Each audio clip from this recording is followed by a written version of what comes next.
गंज बसौदा में station road स्थित नौलखी मंदिर रविवार को गो सम्मान आह्वान अभियान को लेकर आयोजित सामूहिक बैठक में देशव्यापी स्तर पर संचालित हो रहे अभियान को सफल बनाने की रणनीति तय की गई। बैठक में विभिन्न सामाजिक, धार्मिक एवं राजनीतिक संगठनों के प्रतिनिधियों और बड़ी संख्या में गो भक्तों ने भाग लिया। बैठक में बताया गया कि 27 अप्रैल 2026 को पूरे भारत वर्ष में एक साथ गौ माता के सम्मान में ज्ञापन सौंपा जाएगा। नगर में इस दिन सुबह 10 बजे नौलखी मंदिर से शांतिपूर्ण पैदल मार्च निकलेगा, जो तहसील कार्यालय पहुंचकर राष्ट्रपति एवं प्रधानमंत्री के नाम ज्ञापन एसडीएम को सौंपेगा। मार्च के दौरान भक्तजन कीर्तन करते हुए आगे बढ़ेंगे। बैठक में यह भी निर्णय लिया गया कि अभियान के तहत 26 अप्रैल तक नगर के सभी वार्डों, जय स्तंभ चौक और रेलवे स्टेशन पर व्यापक हस्ताक्षर अभियान चलाया जाएगा। इसके अलावा इन प्रमुख स्थानों पर सेल्फी पॉइंट भी बनाए जाएंगे, जहां नागरिक हस्ताक्षर कर अभियान से जुड़ेंगे। पूरे नगर में लगभग 15,000 हस्ताक्षर जुटाने का लक्ष्य रखा गया है। निस्वार्थ गो सेवा समिति के संचालक लालू महाराज ने जानकारी देते हुए बताया कि यह अभियान देशव्यापी स्तर पर संतों के मार्गदर्शन में संचालित किया जा रहा है।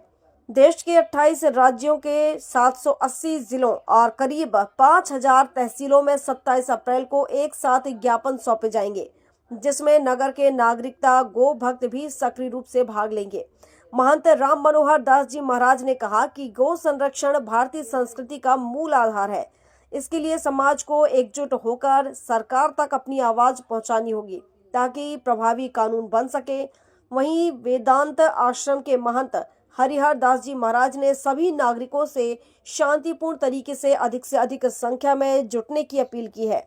इस अभियान के माध्यम से सरकार से गोमाता के संरक्षण के लिए सख्त कानून बनाने की मांग की जाएगी। यदि निवेदन के बाद भी कोई सकारात्मक परिणाम नहीं निकलता है, तो संत समाज द्वारा 15 अगस्त 2027 से आमरण अनशन शुरू किया जाएगा। बैठक के अंत में सभी संतों एवं आयोजकों ने नगर वासियों से अपील की है कि वे इस अभियान में बढ़ चढ़कर भाग लें और गो सम्मान के इस राष्ट्रव्यापी प्रयास को सफल बनाएं। महाराज जी, ये गौ सम्मान यात्रा चल रही है, ये किस उद्देश्य को लेकर है और इस यात्रा से समाज को क्या संदेश देना चाहते हैं हम गौ संरक्षण के लिए? भगवान ये जो यात्रा है, इसका एकमात्र लक्ष्य है गौ माता का खोया हुआ सम्मान पुनः प्राप्त हो। और संतों का तो संकल्प हमेशा से एक ही रहा है, सर्वे भद्राणि सर्वे निरामया सर्वे रुद्राणि पश्यन्तु मां कश्चित् दुःखभाग्। लेकिन ये सर्व सुखिना वाली जो संतों की अनादिकाल से प्रार्थना है, ये तभी सफल होगी जब गौ माता की सेवा और उनका सम्मान खोया हुआ पुनः प्राप्त हो और गौ माता लोग घर घर में पाले।